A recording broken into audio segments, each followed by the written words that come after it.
Hi hello வணக்கம் and welcome guys. நீங்கள் பார்த்து கொண்ட தம்ப்ரோ சேனல். இன்னைக்கு நம்ம வீடியோவில் என்ன பார்க்க போகிறோன்னா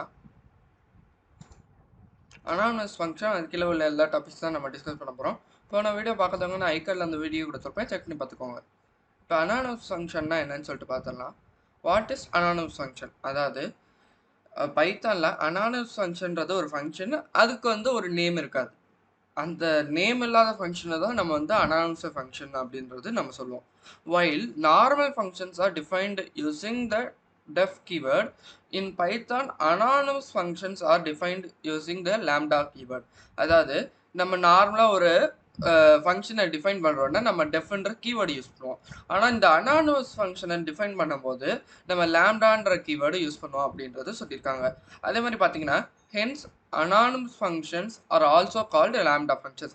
அதனால நம்ம lambdaன்ற கீவேர்டு யூஸ் பண்ணுறதுனால இதை அனானமஸ் ஃபங்க்ஷன் இல்லாமல் லேம்டா ஃபங்க்ஷன்னு சொல்லுவோம் அப்படின்றது சொல்லியிருக்காங்க. இதோட யூஸ் என்ன? இந்த லேம்டா ஃபங்க்ஷன் அல்லது அனானமஸ் ஃபங்க்ஷன் இதோட யூஸ் என்னன்னு பார்த்தீங்கன்னா, lambda function is mostly used for creating small and one time anonymous function. அதாவது ஒரு வாட்டி கூப்பிட்றதுக்காண்டி ஒன் டைம் கிரியேட் பண்ணுறதுக்காண்டி நம்ம இந்த அனானமஸ் ஃபங்க்ஷன் யூஸ் பண்ணுறோம் அப்படின்றது சொல்லியிருக்காங்க. Lambda functions are mainly used in combination with the functions like filter, map and reduce. இந்த மூணுத்தை மெயினாக வச்சு தான் இந்த லேம்டா ஃபங்க்ஷன் ஒர்க் ஆகுது அப்படின்றது சொல்லியிருக்காங்க. அதே மாதிரி பார்த்தீங்கன்னா நம்ம இந்த புக்கில் படிக்கிறோம் இல்லையா, இதில் பார்த்தீங்கன்னா அவங்களுக்கு ஃபில்டர், மேப் அண்ட் ரெடியூஸ் இந்த மூணுமே கொடுக்கல. உங்களுக்கு படிக்கணும்னு தோணுச்சுன்னா நீங்கள் தனியாக படிச்சுக்கலாம். அதுக்கு நீங்கள் பைத்தானோட வெப்சைட்டில் போய் செக் பண்ணிக்கலாம். அதே மாதிரி இங்கே ஒரு டூயூனோ கொடுத்துருக்காங்க பாருங்க. Lambda function can take any number of arguments and must return one value in the form of an expression. அல்லது lambda function can only access global variables and variables in the parameters list. அது பார்த்தீங்கன்னா lambda functionன்றது எத்தனை number of arguments எல்லாம் எடுத்துக்கலாம், ஆனால் value return பண்ணும்போது ஒன்று கண்டிப்பாக இருக்கணும் அப்படின்றது சொல்லியிருக்காங்க. lambda ஃபங்க்ஷனால் குளோபல் வேரியபிள்ஸையும் அந்த பேராமீட்டர் லிஸ்ட்டில் உள்ள வேரியபிள்ஸையும் ஆக்சஸ் பண்ண முடியும் அப்படின்றது சொல்லியிருக்காங்க. இங்கே பார்த்தீங்கன்னா அவங்க ஒரு இது கொடுத்துருக்காங்க, ஒரு எக்ஸாம்பிள் கொடுத்துருக்காங்க. நம்ம அதை செக் பண்ணி பார்த்துடலாம். பார்த்தீங்கன்னா சம் ஈக்குவல் டு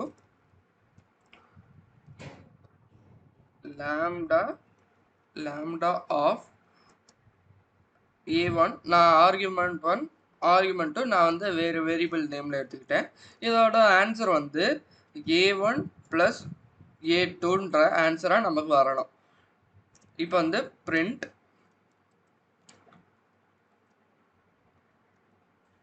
சம் அப்படின்னு கொடுத்துட்டிங்கன்னா நம்ம சம்ன்ற ஒரு வேரியபிளில் தான் நம்ம அந்த ஃபங்க்ஷனை சேவ் பண்ணியிருக்கோம்னால சம் ஆஃப் 30, 40 அப்படின்றது நம்ம கொடுத்தோம்னா நமக்கு ஆன்சர் என்ன வரும் பாருங்கள். ஓ, நான் ஒரு ஸ்பேஸை மிஸ் பண்ணிட்டேன், அதனால தான் மிஸ்டேக் ஆகுது. இப்போ பார்த்தீங்கன்னா சம் 17ன்றது ஆன்சர் காட்டுது. இதே பாருங்கள், நம்ம -30 + 40 அப்படின்னு கொடுக்கும்போது நமக்கு 10ன்ற ஆன்சர் கிடைக்குது. இப்போ பாருங்கள் சம் 10 அப்படின்றது ஆன்சர் கிடைக்குது. இது தெரிஞ்சிக்க வேண்டிய விஷயம். அடுத்தது நம்ம போயிடலாம். அடுத்தது பார்த்தீங்கன்னா the above lambda function that adds argument 1 with the argument 2 and stores the result in the variable sum, the result is displayed with the print function. அதாவது பார்த்தீங்கன்னா நம்ம மேலே என்ன பண்ணியிருக்கோன்றது அது வேர்டிங்ஸில் கொடுத்துருக்காங்க, வேற ஒன்றும் பெருசாக இல்லை. இப்போ லேம்டாவோட சின்டாக்ஸ் பார்த்தீங்கன்னா லேம்டா ஆஃப் ஆர்குமெண்ட்ஸ் அப்புறம் ஒரு எக்ஸ்பிரஷன் என்ன பண்ணணுன்றதை இங்கே சொல்லணும், அது கொடுத்துருக்காங்க. அடுத்து பார்த்தீங்கன்னா ரிட்டர்ன் ஸ்டேட்மெண்ட். ரிட்டர்ன் ஸ்டேட்மெண்ட்னா என்னன்னு சொல்லிட்டு பார்த்தீங்கன்னா, return statement causes your function to exit and returns a value to its caller. The point of functions in general is to take inputs and return something. அதாவது ரிட்டர்ன் ஸ்டேட்மெண்ட்றது எதுக்கு use ஆகுதுன்னா, அந்த ஃபங்க்ஷனை விட்டு வெளியே போகவும், வெளியே போகிறதுக்கு முன்னாடி அதுலேருந்து ஏதாச்சும் வேல்யூ வந்துச்சுன்னா அதை யார் கேட்டிருக்காங்களோ அவங்ககிட்ட போய் கொடுக்கறதுக்காண்டியும் அது யூஸ் ஆகுது அப்படின்றது சொல்லியிருக்காங்க. அதே மாதிரி பார்த்தீங்கன்னா the point of functions in general is to take inputs and return something. அதை நான் சொன்னது தான் சொல்லியிருக்காங்க. The return statement is used when a function is ready to return a value to its caller. அது எப்போ ரெடியாக இருக்கோ அது வந்து அப்போ காலர் வந்து கூப்பிடும் போது, அதாவது யூசர் வந்து நம்ம கேட்கும் போது அது வந்து வேல்யூ வந்து கொடுத்துரும் அப்படின்றத சொல்லியிருக்காங்க. So only one return statement is executed at run time even though the function contains multiple return statements. அதாவது பார்த்தீங்கன்னா நம்ம வந்து ஒரு ஃபங்க்ஷன் எடுத்துக்கிறோம், அதில் வந்து மேக்ஸிமம் ஒரே ஒரு ரிட்டர்ன் ஸ்டேட்மெண்ட் தான் ரன் ஆகும். ஈவன் தோ நம்ம எத்தனை ரிட்டர்ன் ஸ்டேட்மெண்ட் கொடுத்துருந்தாலுமே நமக்கு ஒரே ஒரு ரிட்டர்ன் ஸ்டேட்மெண்ட் தான் வந்து ரன் ஆகும் அப்படின்றது சொல்லியிருக்காங்க. அது எப்படின்னு பார்த்தீங்கன்னா, ரிட்டர்ன் ஸ்டேட்மெண்ட்லேயே பார்த்தீங்கன்னா நம்ம வந்து நிறைய வாட்டி ரிட்டர்ன் கொடுத்துக்கிட்டே வரலாம். எல்லா ரிட்டர்ன்லையும் பார்த்தீங்கன்னா வெளியே வர்றது தான் வந்து மெயின் டாஸ்க்காகவே இருக்கும். அதனால உங்களுக்கு எப்படி தெரியும் பார்த்தீங்கன்னா, ஒரே ஒரு ரிட்டர்ன் ஸ்டேட்மெண்ட் தான் ரன் ஆன மாதிரி இருக்கும். இதுதான் வந்து சொல்லியிருக்காங்க. Any number of return statements are allowed in a function definition but only one of them is executed at run time. அதாவது நான் மேலே சொன்னோம் இல்லையா, அதுதான் நம்ம வந்து எத்தனை நம்பர் என்ன வேணாலும் கொடுத்துருக்கலாம், ஆனால் ரன் டேபிளில் ஒன்று மட்டும் தான் ரன் ஆகும் அப்படின்றது சொல்லியிருக்காங்க. இப்போ சின்டாக்ஸ் ஆஃப் ரன் ஸ்டேட்மெண்ட்டுக்கு உண்டான சின்டாக்ஸ் பார்த்தீங்கன்னா, ரன்னு சொல்லிட்டு கொடுத்துட்டு நமக்கு எக்ஸ்பிரஷன் வேணும்னா கொடுத்துக்கலாம், இல்லாட்டா நம்ம வந்து ரிட்டர்ன்ற ஒரு கீவேர்டை மட்டும் கொடுத்துட்டு விட்டுடலாம். இது வந்து தெரிஞ்சுக்க வேண்டிய விஷயம். இதில் வந்து எப்படி கொடுத்துருக்காங்க பாருங்கள், ரிட்டர்ன் ஸ்டேட்மெண்ட் யூஸ் பண்ணுறது எப்படி, அது வந்து இங்கே கொடுத்துருக்காங்க. நம்ம இந்த ப்ரோக்ராமை ரன் பண்ணி பார்த்துடலாம். வந்து பார்த்தீங்கன்னா டெஃப் ஒரு பேராமீட்டர் வாங்குகிறோம். அந்த பேராமீட்டரில் பார்த்தீங்கன்னா if n is greater than or equal to 0 then return n. நம்ம வந்து இப்போ வந்து நம்ம வந்து ஒரு வேல்யூக்கு வந்து கொடுக்குறோம். அந்த வேல்யூ வந்து பார்த்தீங்கன்னா உங்களுக்கு வந்து greater than 0 greater than or equal to 0 இருந்துச்சுன்னா அந்த வேல்யூவை எனக்கு கொடு. அப்படி இல்லைன்னா else return மைனஸ் n. இப்போ வந்து நம்ம யூசர்கிட்ட இருந்து ஒரு வேல்யூ வாங்குறோம், x is equal to int input of enter the numberன்னு சொல்லிட்டு கேட்குறோம்.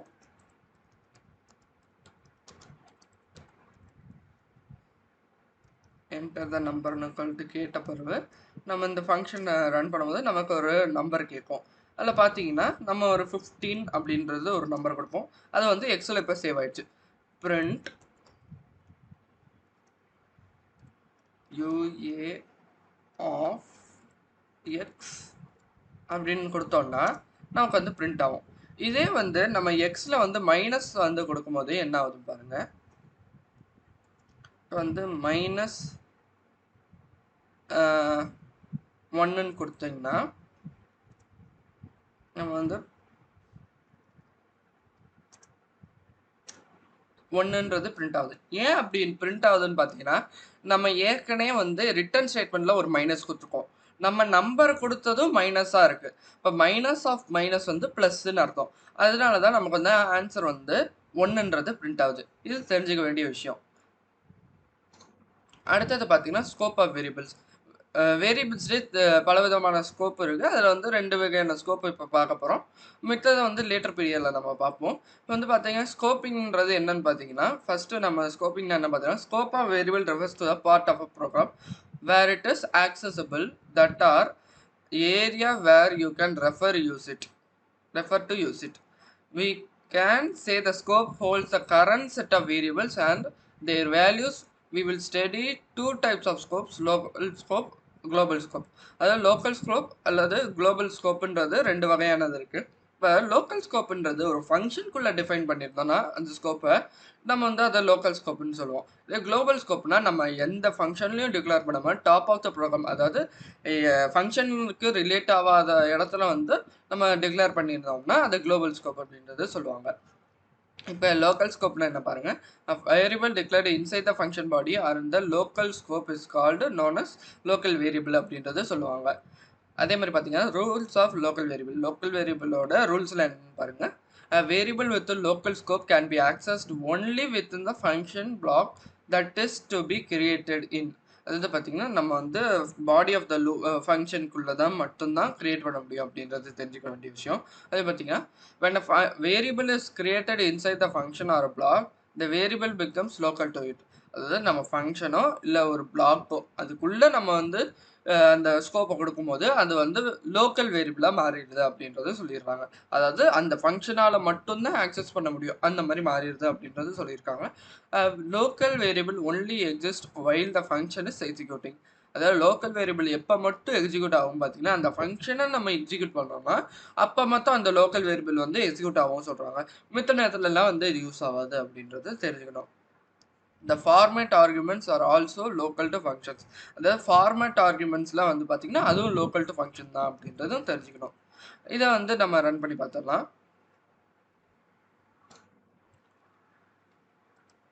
Define local function. நம்ம எந்த ஆர்குமெண்ட்ஸும் பாஸ் பண்ணல, அதனால நம்ம பேராமீட்டர்ஸ் கொடுக்கல. y ஈக்குவல் டு 0ன்றது இருக்கு. அடுத்து print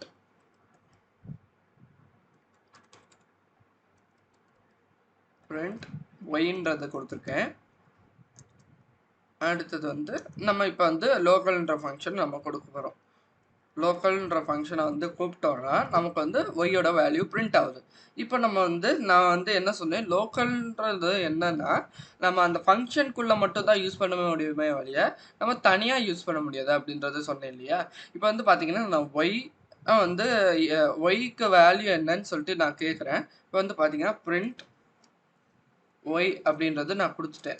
வந்து பார்த்தீங்கன்னா நமக்கு எரர் காட்டும் பாருங்க, traceback error, y is not defined. ஏன்னா நான் வந்து அது ஃபங்க்ஷனுக்குள்ளே மட்டும்தான் நான் கொடுத்துருக்கேன், நான் குளோபலாக எதுவும் கொடுக்கல. அதனால நமக்கு வந்து ட்ரேஸ் பேக் எரர் வருது அப்படின்றது தெரிஞ்சுக்கணும். அடுத்தது பார்த்தீங்கன்னா இது வந்து எப்படி லோக்கல் ஃபங்க்ஷனுக்குள்ளே இருக்குது. நான் வந்து அந்த இது பிரிண்ட் பண்ணி காட்டினேன் இல்லையா, இந்த எக்ஸாம்பிள் எதுக்கு எரர் வருது அப்படின்றது அது வந்து இங்கே சொல்லியிருக்காங்க. அடுத்து குளோபல் ஸ்கோப் இருக்குது. குளோபல் ஸ்கோப்னா என்ன, எனிவேர் இந்த program we can create outside the scope அப்படின்றது சொல்லுவாங்க.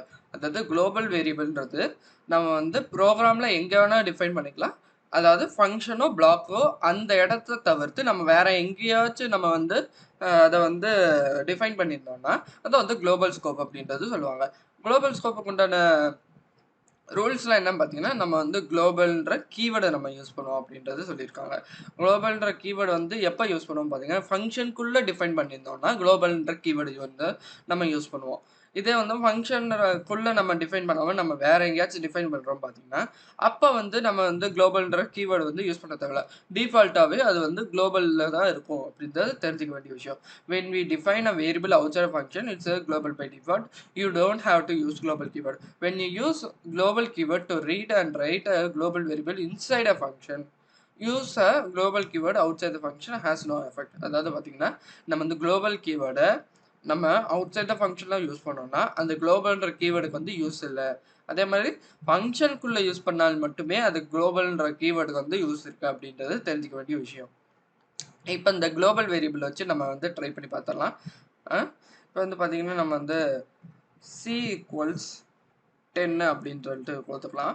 அதில் வந்து டெஃப் ஆட்ன்ற ஒரு ஃபங்க்ஷன் இருக்குது. அதில் பார்த்தீங்கன்னா print c + 10 இப்போ ஒரு ஃபங்க்ஷன் கொடுத்துட்டேன். இதில் பார்த்தீங்கன்னா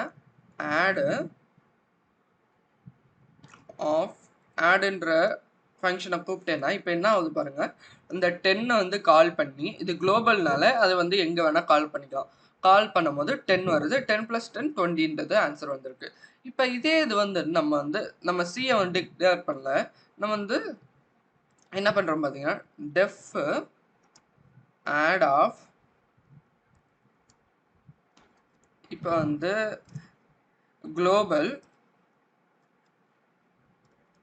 global of c ஈக்குவல்ஸ் 20. தென் அதாவது இங்கே என்ன மிஸ்டேக்னா ரொம்ப சிம்பிள் தான். நம்ம வந்து ஃபங்க்ஷன் டிஃபைன் பண்ணியிருக்கோம் இல்லையா, அந்த ஃபங்க்ஷனில் பார்த்தீங்கன்னா நம்ம குளோபல் சீன் ஃபஸ்ட்டு டிஃபைன் பண்ணணும். அப்படி டிஃபைன் பண்ண பிறகு சிக்கு என்ன வேல்யூன்னு நம்ம கொடுக்கலாம். சிக்கு 20 நம்ம டிஃபைன் பண்ணுறோம். அப்புறம் வந்து பார்த்தீங்கன்னா print, அதுக்கப்புறம் வந்து நம்ம c + 30 அப்படின்றத நம்ம கொடுக்குறோம். இப்போ வந்து நம்ம வந்து இந்த ஃபங்க்ஷனை கூப்பிட்டோம்னா நமக்கு ஆன்சர் என்ன வருதுன்னு பாருங்க 15 வருது. நம்ம சிக்கு வந்து நம்ம வந்து 20 கொடுத்துருந்தோம். நம்ம குளோபலா வந்து டிக்ளேர் பண்ணியிருக்கோம். அதனால வந்து அது குளோபல் சின்னு எடுத்தோம். இப்போ நம்ம சியை வந்து கால் பண்ணோம்னா நமக்கு ஆன்சர் 20 வருது. இது பார்த்தீங்கன்னா நம்ம மேலே உள்ள ஃபங்க்ஷனில் பார்த்தீங்கன்னா நம்ம ஒய் கால் பண்ணப்போ வந்து எரர் காட்டுச்சு. ஆனால் நம்ம குளோபல்ன்ற கீவேர்டு யூஸ் பண்ணி சியை டிஃபைன் பண்ணிட்டோம். அந்த இதில் உள்ள வேல்யூ நம்ம இப்போ கூப்பிட்டதுனால நம்ம 20ன்றது ஆன்சர் வந்திருக்கு. இது தெரிஞ்சிக்க வேண்டிய விஷயம். இதெல்லாம் வந்து இங்கே சொல்லி கொடுத்துருக்காங்க. நம்ம அடுத்தது போயிடலாம். குளோபல் அண்ட் லோக்கல் வேரியபிள்ஸ் ஒரே ஃபங்க்ஷனில் எப்படி யூஸ் பண்ணுறாங்க பாருங்கள். எக்ஸுக்கு வந்து 18 இருக்கும். இதை வந்து நம்ம ரன் பண்ணி பார்த்துடலாம். பார்த்தீங்கன்னா எக்ஸுக்கு வந்து 8ன்ற வேல்யூ கொடுத்துருக்காங்க. அடுத்து டெஃப் நம்ம ஏதாச்சும் ஒரு ஃபங்க்ஷன் நேம் வந்து வச்சுக்கலாம். இப்போ வந்து அதில் கொடுத்த மாதிரி லோக்கல்னு வச்சுப்போம். குளோபல் ஆஃப் எக்ஸ் அப்படின்றது நம்ம கொடுத்துருக்கோம். Y is equal to local அப்படின்னு கொடுத்துக்கிறோம். லோக்கல்ன்ற கீவேர்டு நம்ம கொடுக்குறோம். கீவேர்டு கூட சொல்ல மாதிரி நம்ம ஒரு ஸ்ட்ரிங்கு நம்ம கொடுக்குறோம். அதில் பார்த்தீங்கன்னா x is equal to x star 2, அதாவது ஸ்கொயர் பண்ணுறோம். Print of x, then print of y. அப்புறம் வந்து அவ்வளோதான், ஃபங்க்ஷன் நம்ம டிஃபைன் பண்ணியாச்சு. இப்போ வந்து பார்த்தீங்கன்னா இந்த லோக்கல் ஃபங்க்ஷனை வந்து நம்ம கூப்பிடுறோம். லோக்கல் ஃபங்க்ஷனை கூப்பிட்டப்போ உங்களுக்கு வந்து 16ன்றது பிரிண்ட் ஆயிருக்கு. இப்போ வந்து பார்த்தீங்கன்னா 16ன்றது பிரிண்ட் ஆனதுனால எப்படி பிரிண்ட் ஆயிருக்குன்னா குளோபலாக வந்து நம்ம வந்து எக்ஸை டிஃபைன் பண்ணியிருக்கோம். அந்த எக்ஸ் என்ன பண்ணுது, எக்ஸ் இஸ் ஈக்குவல் டு 8ன்றது இருக்குது. அந்த 8 வந்து உள்ளே வருது. உள்ளே வந்த பிறகு என்ன பண்ணுது பார்த்தீங்கன்னா 8 × 2 எவ்வளோன்னு பார்க்குது 16. அப்போ பிரிண்ட் எக்ஸ்ன்னு நம்ம கொடுத்துருக்கனால 16 வந்து பிரிண்ட் ஆகிருக்கு. பிரிண்ட் ஒய்ன்னு கொடுத்துருப்ப இப்போ வந்து லோக்கல் ஃபங்க்ஷனுக்குள்ளே இருக்குது. அது வந்து ஒய் என்னன்னு சொல்லிட்டு கேட்கும்போது நம்ம லோக்கலில் அப்படின்றது பிரிண்ட் ஆகுது. இதே வந்து நம்ம வந்து எக்ஸை வந்து கேட்டோம்னா நமக்கு அது எக்ஸ் வேல்யூ வந்து வருது. ஏன்னா குளோபல் ஆஃப் எக்ஸ் அப்படின்றத நம்ம கொடுத்துருப்போம். இந்த ஃபங்க்ஷனுக்குள்ளேயே வந்து நமக்கு ரன் ஆகுது. ஏன் பார்த்தீங்கன்னா குளோபல் ஆஃப் எக்ஸ்ன்னு கொடுத்துட்டோம். அதனால ஃபங்க்ஷனுக்குள்ளே என்ன இருக்கோ அதுவும் சேர்த்து ரன் ஆகும். ஆனால் இப்போ நாங்கள் வந்து ஒய்ன்றது நீங்கள் கேட்டிங்கன்னா ஒய் இஸ் நாட் டிஃபைன்ட் அப்படின்றது நமக்கு எரர் வரும். ஏன்னு பார்த்தீங்கன்னா இது வந்து லோக்கல் ஃபங்க்ஷனுக்குள்ளே இருக்கிறதுனால. இது வந்து தெரிஞ்சிக்க வேண்டிய விஷயம். அடுத்தது பார்த்தீங்கன்னா அதே மாதிரி ஃபங்க்ஷன் வேறு ஃபங்க்ஷன் எப்படி கொடுத்துருக்காங்க பாருங்கள். இதில் வந்து நீங்கள் ஹோம்ஒர்க்காக ட்ரை பண்ணி பாருங்கள். எப்போவுமே வந்து நானே சொல்லி கொடுத்துட்டு தான் வந்து அவ்வளோ இன்ட்ரெஸ்டிங்காக இருக்காது. நீங்களும் ஒரு வாட்டி கொஞ்சம் ட்ரை பண்ணி பார்த்தீங்கன்னா உங்களுக்கு இன்ட்ரெஸ்டிங்காகவும் இருக்கும், கொஞ்சம் ஈஸியாகவும் இருக்கும் புரிஞ்சுக்கிறதுக்கு. அதே மாதிரி அடுத்தது பார்த்தீங்கன்னா உங்களுக்கு ஃபங்க்ஷன்ஸ் யூஸிங் லைப்ரரிஸ் இதெல்லாம் வந்து நான் வந்து அடுத்த வீடியோவில் சொல்லி கொடுக்குறேன். இந்த வீடியோவில் சொல்லி கொடுத்ததெல்லாம் உங்களுக்கு புரிஞ்சிருக்கும்னாங்க. புரிஞ்சால் லைக் பண்ணுங்கள், மறக்காமல் தப்பு எனக்கு சப்ஸ்கிரைப் பண்ணுங்கள். அப்படியே பக்கத்தில் உள்ள பெல் பட்டனையும் கிளிக் பண்ணிக்கோங்க. அப்போ தான் நாங்கள் போகிற அப்டேட்ஸ் உங்களுக்கு உடனுக்குடன் வரும். தேங்க்யூ.